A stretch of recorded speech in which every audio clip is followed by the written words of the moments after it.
إن الحمد لله نحمده ونستعينه ونستغفره ونعوذ بالله من شرور أنفسنا ومن سيئات أعمالنا من يهده الله فلا مضل له ومن يضلل فلا هادي له وأشهد أن لا إله إلا الله وحده لا شريك له وأشهد أن محمدا عبده ورسوله يا أيها الذين آمنوا اتقوا الله حق تقاته ولا تموتن إلا وأنتم مسلمون يا أيها الناس اتقوا ربكم الذي خلقكم من نفس واحدة وخلق منها زوجها وبث منهما رجالا كثيرا ونساء واتقوا الله الذي تساءلون به والأرحام إن الله كان عليكم رقيبا يا أيها الذين آمنوا اتقوا الله وقولوا قولا سديدا يصلح لكم أعمالكم ويغفر لكم ذنوبكم ومن يطع الله ورسوله فقد فاز فوزا عظيما أما بعد إن خير الكلام كلام الله وخير الهدي هدي محمد صلى الله عليه وسلم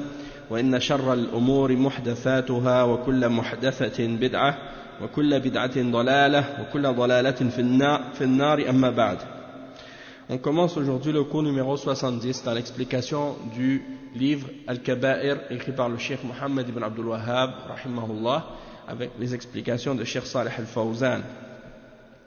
Le chapitre qu'on va lire aujourd'hui, c'est le chapitre qui s'intitule Babun ma ja'a fi shatmi biz-zina.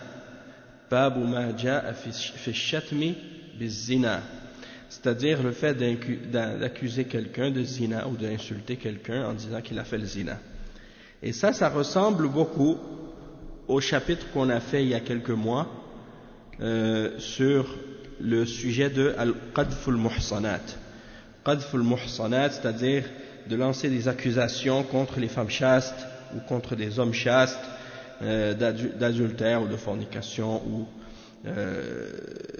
de sodomie ou des trucs comme ça. On a expliqué ça dans les chapitres précédents, puis on a expliqué que ça fait partie des grands péchés. Ce chapitre, ça ressemble un peu à ça, sauf que c'est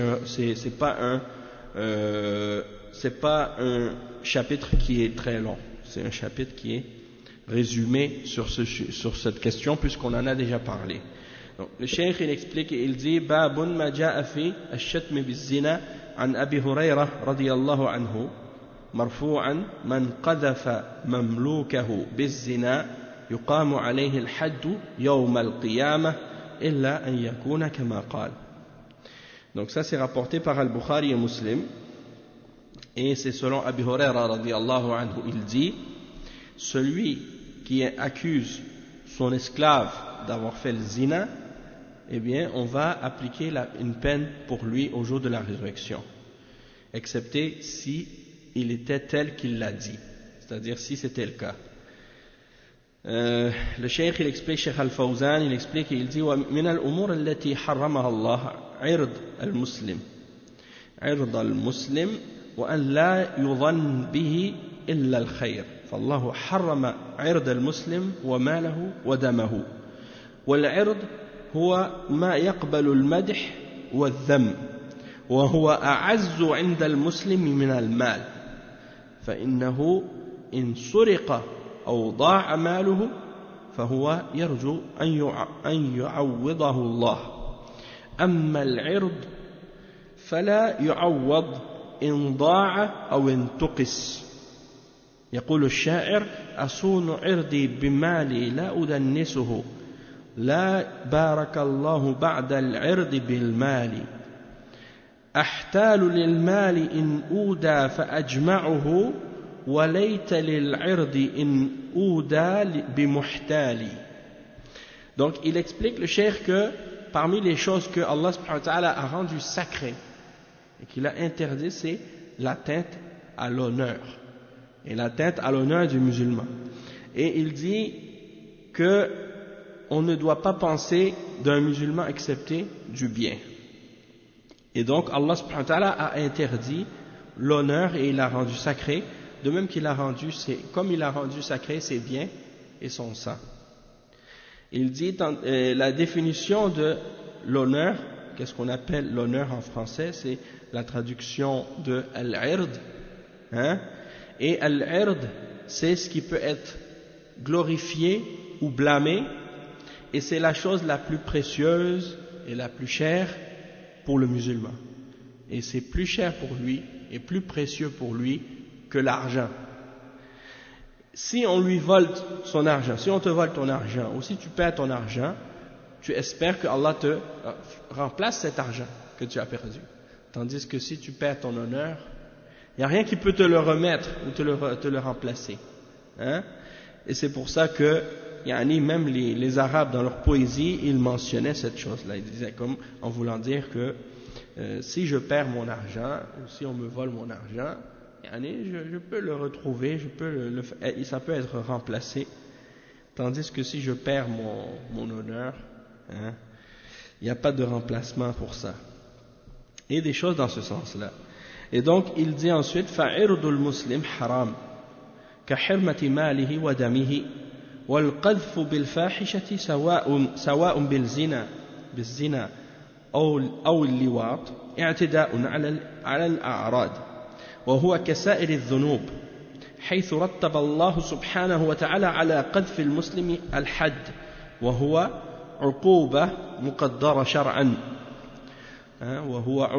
مقدرة شرعا قال الله عز وجل والذين يرمون المحصنات ثم لم يأتوا بأربعة شهداء فاجلدوهم 80 جلدة ولا تقبلوا لهم شهادة أبدا وأولئك هم الفاسقون.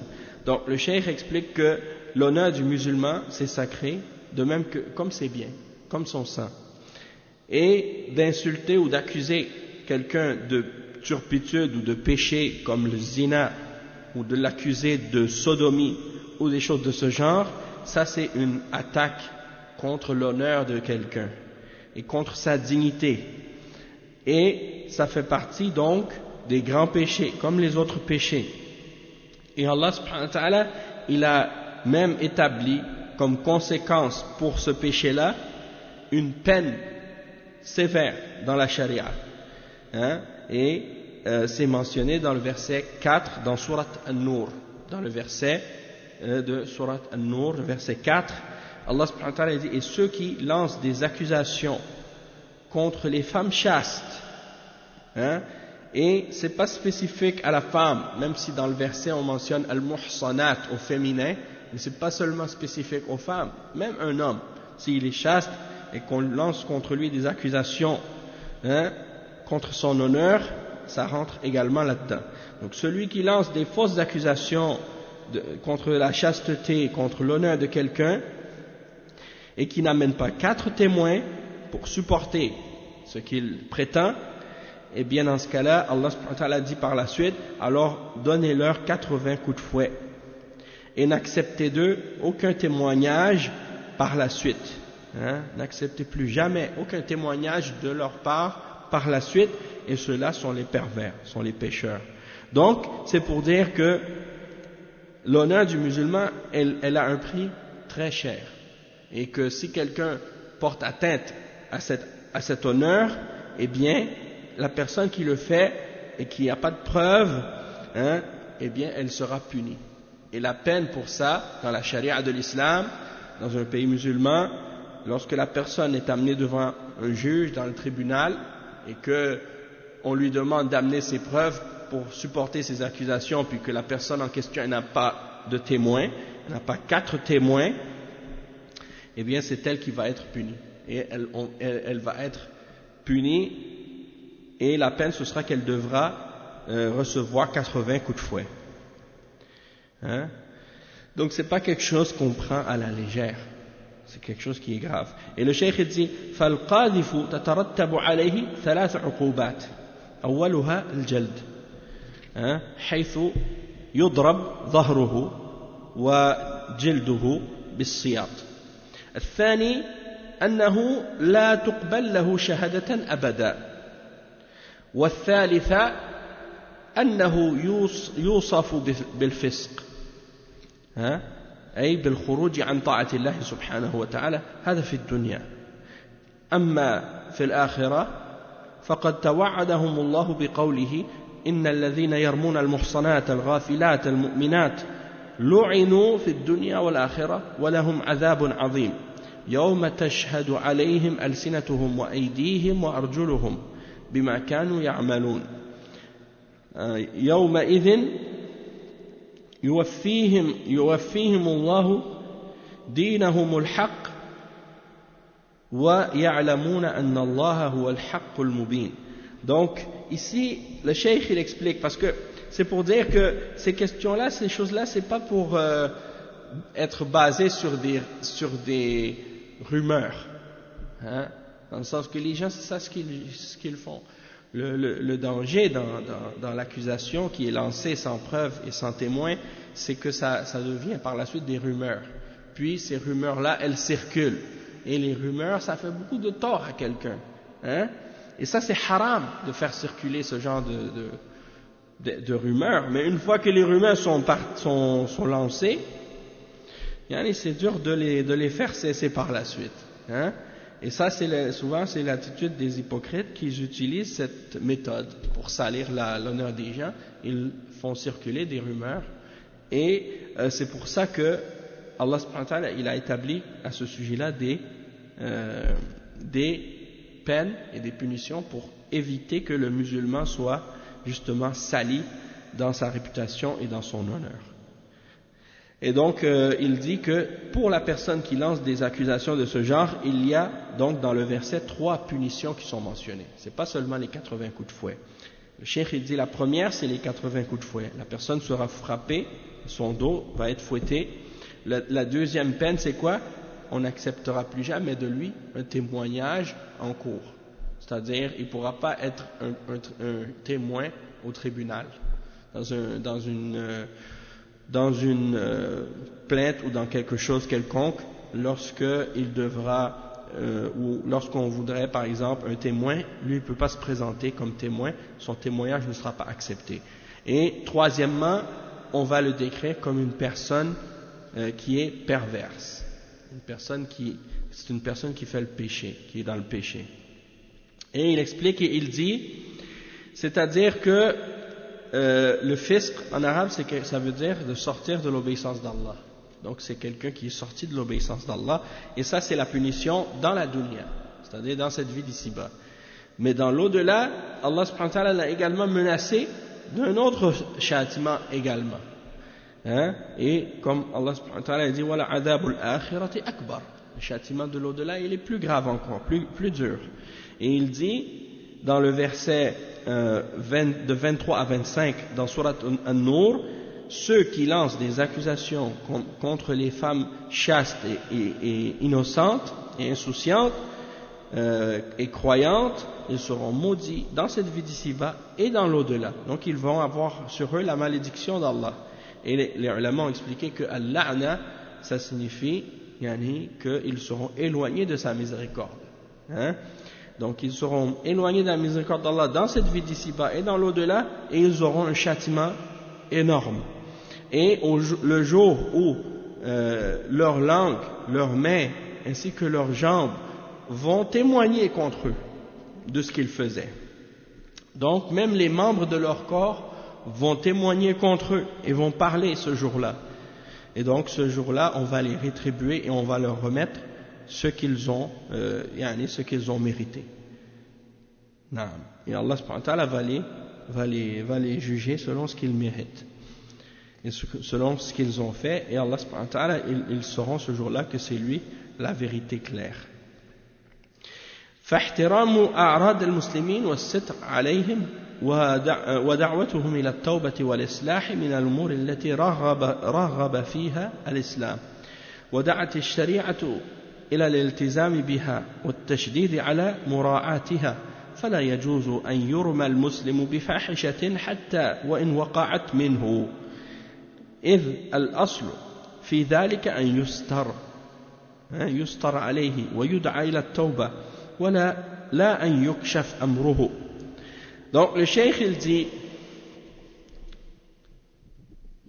que le respect de l'honneur du musulman et le fait de couvrir un musulman lorsqu'il a commis une faute ou un péché, c'est de l'appeler à se repentir et de l'appeler à se réformer et à se corriger. Et ça fait partie des choses que l'islam a incité à faire. Donc quand tu vois ton frère musulman qui fait un péché, tu dois respecter son honneur et le couvrir et l'appeler à la repentance et à la réforme et à se corriger. Et la charia a également appelé les gens à appliquer cela et à disons s'accrocher fermement à ce principe-là, et la charia a insisté là-dessus et a pris soin de cet aspect-là dans la religion.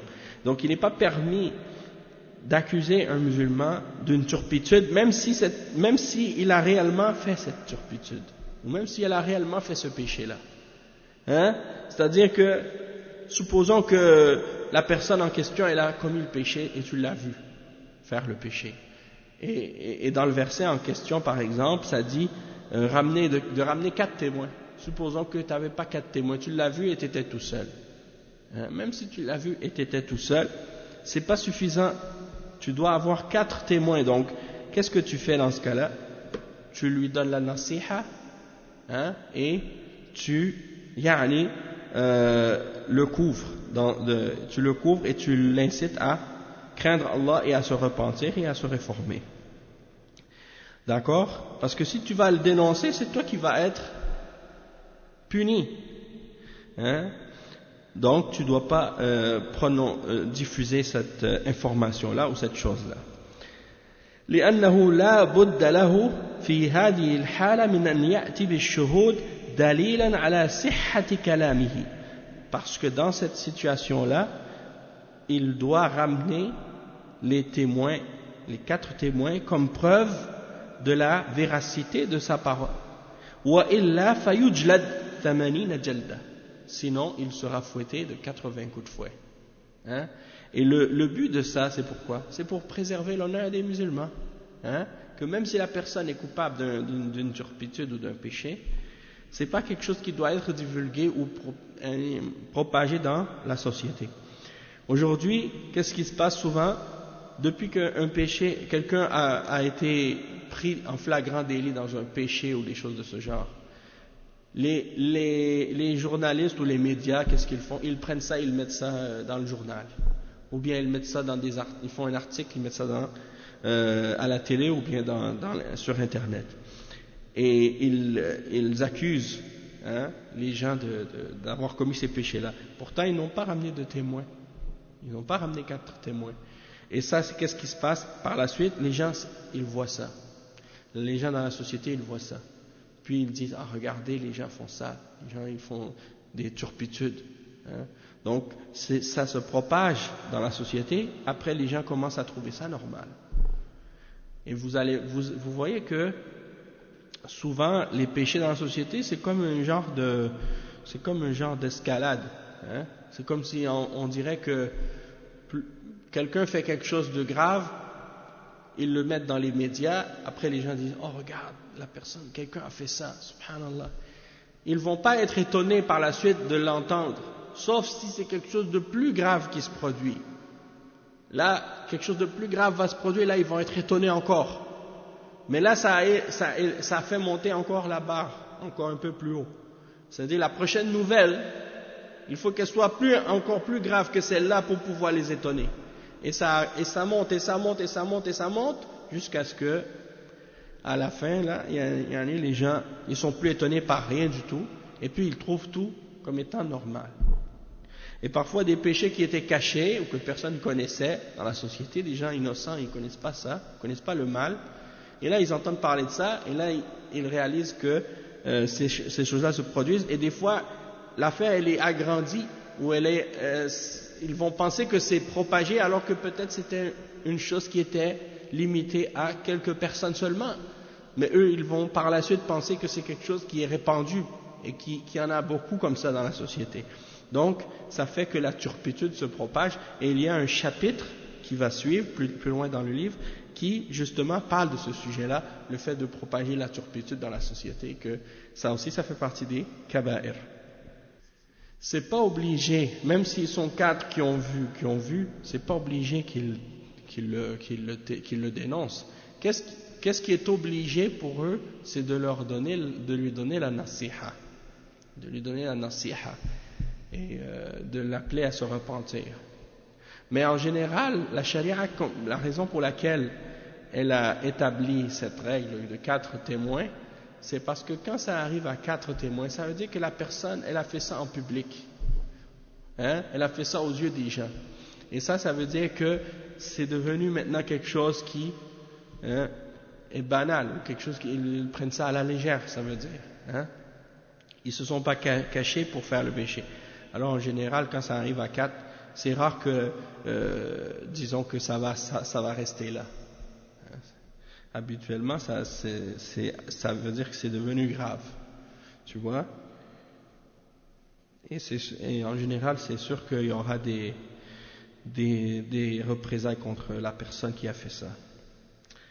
Après, le cheikh il dit وَكُلُّ ذَلِكَ حِمَايَةً لِأَعْرَاضِ الْمُسْلِمِينَ. Le but de ça, c'est dans le but de préserver l'honneur du musulman. Il dit لأن في ذلك إشاعة للفاحشة, parce qu'il y a dans le fait de propager ces informations-là ou de faire savoir ça une propagation et une diffusion de la turpitude et des grands péchés dans la société. Comme j'ai mentionné comme des exemples de ça dans qu'est-ce qui se passe parfois dans les médias. L'autre jour, il y a un frère, il m'envoie une nouvelle, il me dit dans tel pays, ils ont attrapé telle personne en train de faire un péché, comme ça. Puis c'est quelqu'un qui, dans cette ville ou dans cet endroit, il a un certain statut, tu vois.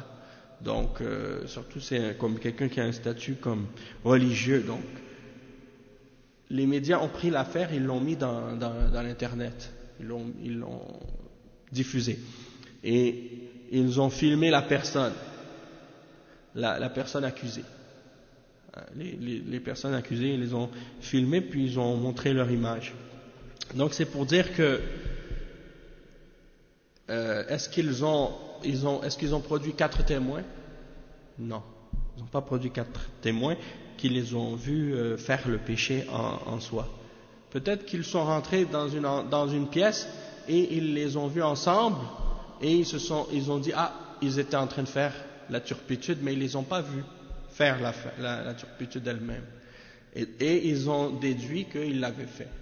Et donc, ils ont posé des accusations et des choses de ce genre. C'est des choses comme ça qui fait que les rumeurs se propagent et l'honneur est atteint. Peut-être que rien s'était passé. Peut-être que rien ne s'était passé. Et on a expliqué cette chose-là. Les ulama, ils ont dit, c'est pas juste que tu vois un homme et une femme ensemble dans une pièce, tu les surprends, par exemple, dévêtus dans une pièce isolée. Ça, c'est pas suffisant comme preuve pour dire qu'ils ont fait la turpitude elle-même. C'est sûr que ce qu'ils ont fait, c'est pas permis. Ça veut pas dire qu'il y aura pas de punition du tout pour ce péché-là. Il y aura. Le juge va décider quelle peine ils vont avoir, mais ce ne sera pas la peine de la lapidation ou de la fornication. Ce ne sera pas une peine qui est équivalente à ça. Ou bien le juge va décider. Mais c'est pour dire que le fait qu'ils soient attrapés dans cet endroit-là, c'est sûr qu'il y aura une punition quelconque. Parce que c'est quelque chose de grave, qu'est-ce qu'ils font? De se réunir, d'être ensemble comme ça. Dans cet endroit-là, alors qu'ils ne sont pas mariés, puis on les attrape isolés comme ça dans une pièce. Ça c'est al-khalwa, et c'est interdit. Donc c'est sûr qu'il n'y aura pas la peine pour l'adultère ou la fornication, mais il y aura quand même une punition quelconque. Je me rappelle même en Arabie Saoudite par exemple, des fois al-hay'a, c'est la police religieuse, quand ils attrapaient un homme avec une femme, et que cet homme-là n'est pas marié avec cette femme et qu'ils étaient isolés ensemble, ils les attrapaient, ils les amenaient au poste et il y avait des répercussions. Il y avait quand même des répercussions, il y a des conséquences à ça. Mais c'est sûr que ce ne sera pas la peine comme si d'avoir commis l'adultère ou la fornication, mais c'est quand même un péché. Et donc il faut qu'il y ait une punition quelconque. Mais c'est pour dire que pour qu'il y ait la peine de l'adultère, accusation d'adultère ou de fornication, il faut qu'il y ait des témoins, 4 témoins qui ont vu l'acte. Sinon, tu ne peux pas dire ça. C'est ça l'affaire. D'accord? Donc, ça ne veut pas dire que tu n'as pas vu l'acte de l'adultère, tu n'avais pas 4 témoins, ça ne veut pas dire qu'il n'y aura pas de conséquences du tout si jamais ça se produit.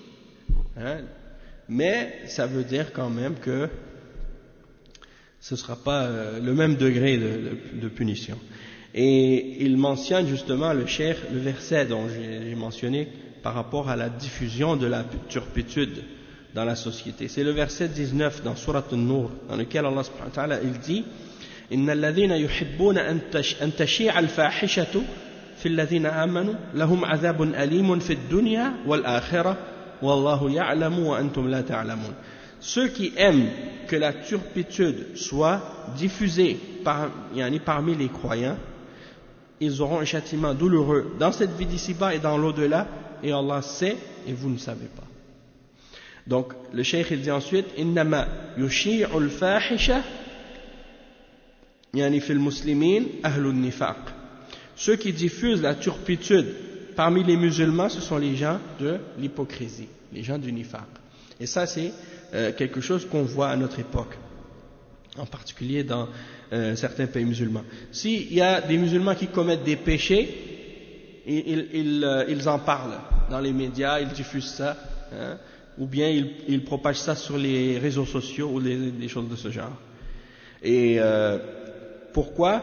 Pour souvent, si c'est dans des sociétés conservatrices musulmanes qui s'attachent à l'islam, ils font exprès pour diffuser ça, pour essayer de salir l'image de ce pays, ou salir l'image de cette société, ou salir l'image des gens religieux, hein, pour dire, oh regardez ces gens-là, c'est des gens religieux, regardez ce qu'ils font, ou regardez ce pays-là, c'est un pays qui prétend ou qui dit faire telle chose, et finalement il y a des péchés, hein, comme c'est pour essayer de se moquer des croyants, pour se moquer des gens qui sont religieux et qui craignent Allah subhanahu wa ta'ala, en voulant dire que mais ils sont pas finalement meilleurs que les autres, hein, ou des choses de ce genre. Alors qu'en réalité, le fait d'être un croyant ou le fait d'être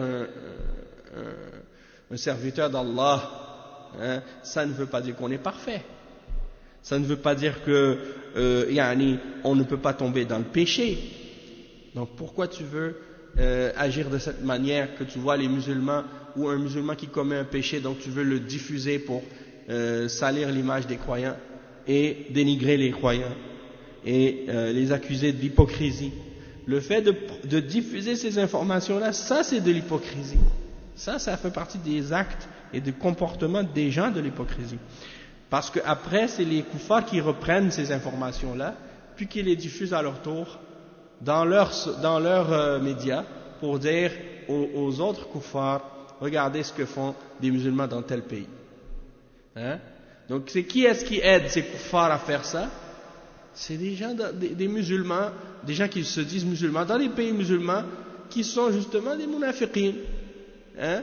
Et qui diffusent ces informations pour les relayer aux médias koufars, pour que les koufars eux l'utilisent aussi pour salir l'islam et les musulmans par la suite.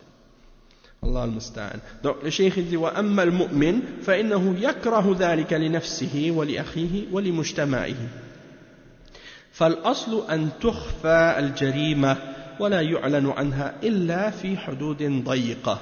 Donc le cheikh il dit, en ce qui concerne donc le croyant, il déteste cela, c'est-à-dire il déteste que la turpitude soit diffusée, il le déteste pour lui-même, il le déteste pour son frère, il le déteste pour sa société aussi. À la base, le musulman, il cherche à cacher ce genre de crime, ce genre de péché-là, et il ne le divulgue pas, excepté dans des limites très serrées, hein, très étroites. Il essaie de restreindre, hein, cette information-là, pour qu'elle ne touche pas, pour qu'elle touche le moins de monde possible, pour que le moins de monde possible soit au courant. Tandis que les kuffars, c'est le contraire. Eux, ils disent non, il faut que le plus de monde possible soient au courant. Donc c'est grave, franchement. Hein? Et surtout, ça, c'est, vous voyez, dans les journaux qui sont un peu des journaux qui diffusent n'importe quelle information futile. Hein? Et il y a cette catégorie de médias là qui sont vraiment de basse qualité, de basse qualité d'information. Eux, ils font juste ça pour justement attirer des ventes, pour diffuser ce genre d'informations là, pour salir les gens. Puis c'est ça leur spécialité. Allah musta'an. Donc le cheikh il dit وقد دل الحديث على أن القذف من كبائر الذنوب لما ترتب عليه من الحد ودل على أن السيد إذا قذف عبده لم يجب عليه الحد وإنما عليه الوعيد الشديد الذي ورد في الحديث في الآخرة. Donc le cheikh il dit que le hadith prouve que de lancer des accusations de zina, ça fait partie des grands péchés à cause de ce qu'il y a comme menace de conséquences de peine et de punition pour cette accusation-là. Et c'est la preuve que le maître de l'esclave, par exemple, le maître qui a accusé son esclave d'avoir commis l'adultère ou la fornication, il ne sera pas puni pour ça. C'est-à-dire que parce que c'est son esclave, il ne va pas recevoir la peine que quelqu'un recevrait s'il accusait une personne libre. Hein? C'est comme par exemple, même dans la charia de l'islam, l'esclave qui commet l'adultère ou qui fait la fornication, il a la moitié du châtiment de la personne libre. Donc il n'aura pas le même degré de punition que la punition d'une personne libre. Donc les règles qui s'appliquent entre le maître et son esclave, c'est pas les mêmes que entre deux personnes qui sont libres dans l'islam. Il y a des distinctions, il y a des différences entre les deux, et en général l'esclave il est moins puni que la personne libre. Hein? Ça c'est les principes dans l'islam. Mais par contre il y a la menace d'un châtiment sévère contre lui dans l'au-delà, dans ce hadith là. C'est-à-dire qu'Allah il va le juger et il va lui établir une peine, c'est-à-dire à ce maître vis-à-vis qui a accusé son esclave, injustement il va recevoir une peine, mais dans l'au-delà, pas dans cette vie. Naam. On passe maintenant au prochain chapitre, l'autre chapitre, et le chapitre suivant c'est Babun an-nahyu an tasmiyati al-fasiqi sayyidan, l'interdiction d'appeler un pervers maître, de l'appeler maître ou d'utiliser pour le désigner un terme respectueux ou un terme pour qu'il l'élève. On n'a pas le droit d'utiliser un terme qui élève le pervers ou le pécheur. Il dit وعن بريدة مرفوعا قال رسول الله صلى الله عليه وسلم لا تقولوا للمنافق سيد فإنه إن يكو سيدا فقد أسخطتم ربكم رواه أبو داود بسند صحيح. Donc c'est rapporté par Abu Daoud et également par l'imam Ahmad l'a rapporté ce hadith. C'est selon Buraïda radiyallahu anhu que le prophète sallallahu alayhi wa sallam a dit: ne dites pas à l'hypocrite sayyid, maître, parce que s'il est réellement un maître ou un chef ou quelqu'un qui a une position d'importance, ça veut dire que vous avez mis votre Seigneur en colère. Ça veut dire que vous avez mis votre Seigneur en colère. Ça c'est rapporté, comme on a dit, par Abu Daoud et également par l'imam Ahmad avec une chaîne authentique. Il dit: Al-fasiq huwa al-kharij an ta'atillah subhanahu wa ta'ala wa huwa ala qismayn. Al-awwal an yakuna min al-mu'minin ولكنه ارتكب كبيرة دون الشرك فإنه يحكم عليه بالفسق والثاني أن لا يكون مؤمنا بل يدعي الإيمان ويظهره وهو في الباطن مخادع وهذا هو المنافق والمنافق يسمى فاسقا يعني خارجا عن طاعة الله وخارجا من الإسلام والفاسق لا يجوز أن يمدح ولا يعظم بل ينزل منزلته اللائقة به فلا يقال له سيد وهو منافق أو فاسق من المؤمنين. Le cheikh il explique que le pervers c'est celui qui, ou le fasiq en arabe, c'est celui qui est sorti, comme on l'a dit tout à l'heure, de l'obéissance d'Allah. Et le fasiq, il est de deux catégories. Le fasiq, il est de deux catégories. La première catégorie, c'est soit que c'est un croyant, mais qui a fait des péchés qui sont moindres que le shirk, alors on va dire de lui que c'est un fasiq. On va juger qu'il a du fisq. Tandis que la deuxième catégorie, c'est celui qui n'est pas croyant. Il prétend la foi et il montre qu'il est croyant, mais il cache en l'intérieur de lui la mécréance pour tromper les croyants. Ça, c'est celui qu'on appelle le munafiq, c'est-à-dire l'hypocrite. Et on l'appelle également le fasiq. On peut l'appeler fasiq. Donc, le terme fasiq, ça désigne deux types de personnes. Soit celui qui est croyant mais qui fait des péchés, ou celui qui n'est pas croyant mais qui cache sa mécréance et qui est hypocrite en réalité. Et donc, dans le cas de celui qui est hypocrite, c'est quelqu'un qui est sorti de l'obéissance d'Allah et qui est sorti de l'islam au complet. Donc, il dit, il n'est pas permis de glorifier ou de montrer un respect à celui-là, à ce pervers. Mais il faut plutôt le mettre à son niveau. Là où il faut le laisser à son niveau qu'il mérite, et on ne doit pas l'appeler par un titre respectueux ou honorifique, alors qu'il est hypocrite ou qu'il est pervers parmi les croyants. Et le cheikh il dit والحديث جاء في سياق ذكر المنافق ويدخل فيه الفاسق من المؤمنين ولهذا ترجم الشيخ للباب بقوله باب النهي عن تسمية الفاسق سيدا فلا يسود المنافق والسيد هو المعظم والرئيس. Donc le cheikh il dit dans le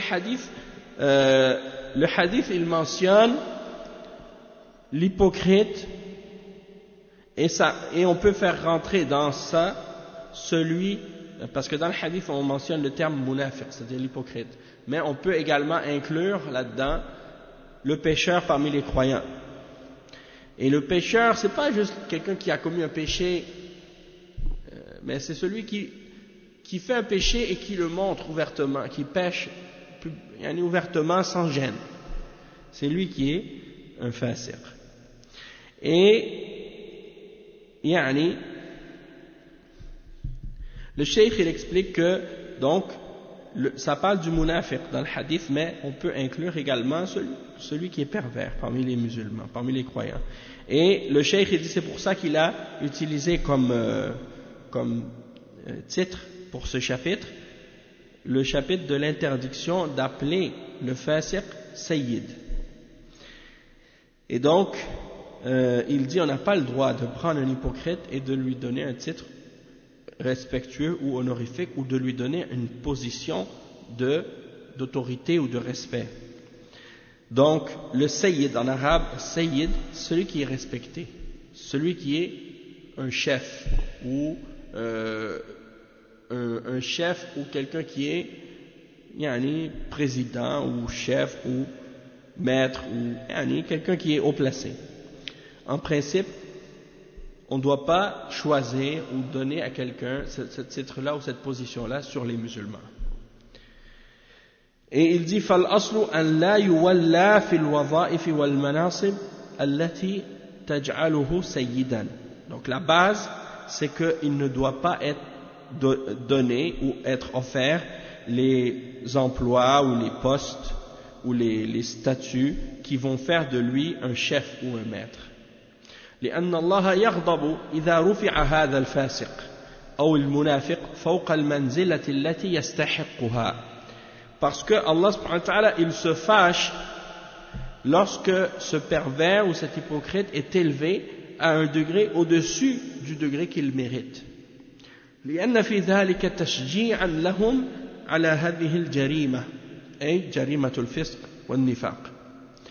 Parce que en les élevant et en les mettant dans cette position-là, il y a comme un genre d'encouragement à faire ce crime et cette perversité-là et cette hypocrisie-là. Donc c'est comme si on les encourageait dans ça.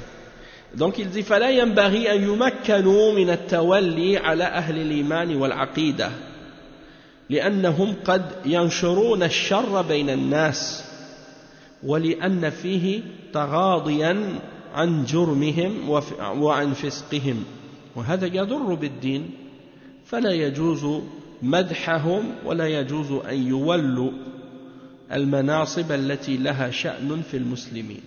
Donc le cheikh il dit qu'il n'est pas permis de donner la possibilité à ces gens-là d'avoir une autorité sur les gens de la foi et sur les gens de la croyance. Parce qu'ils vont propager parmi les gens du mal. Et il y a une certaine incitation dans ce cas-là à les inciter à faire cette perversité, ce crime et cette turpitude. Et ça fait du tort à la religion. Donc ils ne doivent pas être glorifiés, et il n'est pas permis pour eux ou pour nous de les mettre dans ces statuts ou dans ces positions-là qui ont une importance chez les musulmans. Et ça, bien entendu, il ne faut pas confondre qu'est-ce qu'on est en train de dire ici avec le fait que, par exemple, le fait qu'un dirigeant, par exemple, qui est au pouvoir, qu'il fait des péchés, donc de dire ah ça c'est dans ce cas-là ça veut dire qu'il ne faut pas le laisser au pouvoir. On sait que la position d'Ahl Sunnah wal Jama'a à ce sujet-là elle est claire, c'est qu'on n'a pas le droit de se révolter contre un dirigeant pour des péchés qu'il fait ou de l'enlever du pouvoir. Ça c'est contraire à la position d'Ahl Sunnah wal Jama'a. Mais on parle ici d'une situation dans laquelle les croyants ont la possibilité de mettre quelqu'un dans un poste ou dans une situation d'autorité, dans un emploi, dans un travail, dans une compagnie, dans un poste quelconque. Si on a la possibilité de choisir entre quelqu'un de pieux puis quelqu'un de pervers, on doit choisir quelqu'un qui est pieux, quelqu'un qui est bien.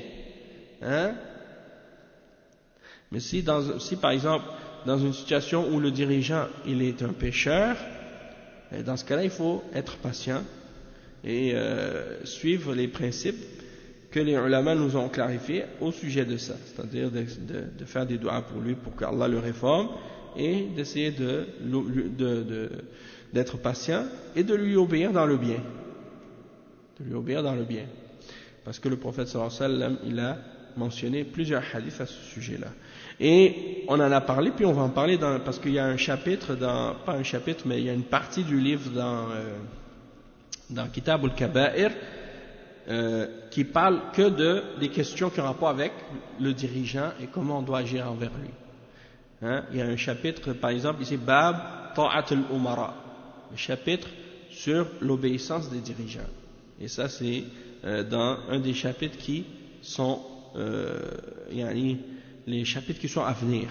Ok, donc ça fait partie des sujets dont on va parler. Il y a aussi Bab al-Khuruj al-Jama'a, le chapitre du fait de sortir de la Jama'a. Ça c'est des sujets qui s'en viennent. Ouais. Donc ça c'est des sujets que le Cheikh Mohammed ibn Abdul Wahhab il a mis dans son livre Al-Kaba'ir pour clarifier justement ces aspects de la religion, parce que ça a un rapport important avec la méthodologie et la façon dont le musulman doit agir et comment il doit respecter les enseignements d'Allah subhanahu wa ta'ala. Et le cheikh il termine ce chapitre en disant wa qawluhu la taqulu lil munafiqi sayyid لأن ذلك يجعله جريئا على الفسق والجريمة فإذا فعلتم هذا سودتموه فقد أغضبتم ربكم. Il dit, ne dites pas à l'hypocrite chef ou un poste, un titre honorifique ou de respect, parce que cela va le rendre encore plus effronté dans sa perversité et dans son crime. Et donc, si vous agissez ainsi, et si vous lui donnez ce statut de respect, eh bien, vous avez attiré la colère de votre Seigneur en agissant ainsi. D'accord? Donc ça, c'est pour faire comprendre que c'est quelque chose qui est pas correct. On va s'arrêter pour ce livre ici, à ce chapitre. On va s'arrêter là, puis on va continuer la semaine prochaine. En attendant, on va faire l'autre dars à propos de Al-Amru bi-Luzum al-Jama'a, qui est notre deuxième dars aujourd'hui.